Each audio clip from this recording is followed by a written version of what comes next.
انسان چاہتا ہے کہ ہر چیز فوراً مل جائے، ہر دعا فوراً قبول ہو جائے، ہر خواہش فوراً پوری ہو جائے، مگر جب ایسا نہیں ہوتا تو انسان ٹوٹ جاتا ہے، مایوسیوں میں ڈوب جاتا ہے اور اپنی ہی سوچوں کا قیدی بن جاتا ہے انسان۔ آج ہم اپنے معاشرے میں دیکھتے ہیں کہ ایک نوجوان چھوٹی سی رکاوٹ پر راستہ بدل دیتا ہے اور پھر کہتا ہے میری زندگی میں سکون کیوں نہیں آتا۔ چھوٹی سی رکاوٹ پر اپنا راستہ بدل دیتا ہے، کامیابی کی طرف جاتا ہی نہیں، اللہ کے راستے کی طرف جاتا ہی نہیں، کہتا ہے نماز پڑھنا مشکل کام ہے۔ ایک طرف وہ کسان ہے جو بیج بوتا ہے، مہینوں انتظار کرتا ہے، گرمیوں سردیوں بارشوں کو برداشت کرتا ہے، زمین کو سینچتا ہے،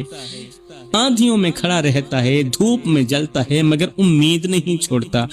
وہ جانتا ہے کہ آج کی محنت کل کی فصل بنے گی، آج کی محنت کل کی فصل اگے گی، آج کا صبر کل کی خوشی بنے گی، اس لیے وہ جلد بازی نہیں کرتا، ہمت نہیں ہارتا، وقت کا انتظار کرتا ہے، تب جا کر فصل حاصل کرتا ہے اور فائدے کی طرف جاتا ہے۔ اب ایک طرف یہ کسان ہو گیا جس نے 6 ماہ انتظار کیا، دن رات محنت کی اور پھل پایا۔ دوسری طرف وہ انسان ہے جو 2 دن محنت کر کے تھک جاتا ہے، تھوڑی سی دیر میں ہار مان لیتا ہے، تھوڑی سی مشکل آئی ہار مان لیا، کہتا ہے مجھے کچھ نہیں ملا، میں کچھ نہیں کر سکا، میری تو قسمت ہی خراب تھی۔ سمجھ لو کہ جو زمین میں بیج ڈال کر صبر کرتا ہے وہی فصل کاٹتا ہے، اور جو صبر چھوڑ دیتا ہے وہ خالی ہاتھ رہ جاتا ہے۔ کسان نے سب کچھ اللہ کی سپرد کیا اور ساتھ میں صبر بھی کیا، اللہ نے اسے کتنا اجر دیا، اور جس نے صبر نہیں کیا وہ خالی ہاتھ رہ گیا۔ ایک طرف وہ شخص ہے جو آزمائشوں میں صبر کرتا ہے اور وقت کے ساتھ کامیاب بھی ہوتا ہے، اور دوسرا وہ شخص ہے جو جلد بازی میں سب کچھ کھو دیتا ہے اور پھر پچھتاتا رہتا ہے۔ اگر ہم انبیاء علیہ السلام کی زندگیوں کو دیکھیں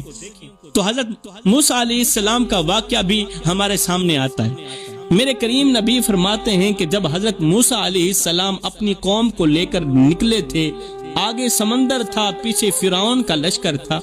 ہر طرف خطرہ ہی خطرہ تھا، راستے بند تھے، آنکھوں میں خوف تھا،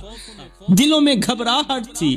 قوم کہنے لگی اب ہم پکڑے جائیں گے، اب ہم نہیں بچیں گے، اب بچنے کا کوئی راستہ نہیں رہا، مگر اسی لمحے موسیٰ علیہ السلام نے یقین سے فرمایا، سب کو فرمایا نہیں، میرا رب میرے ساتھ ہے اور وہی راستہ نکالے گا۔ یقین تھا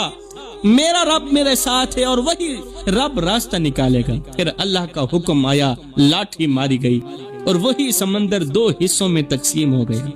درمیان میں ایک بہت بڑا کار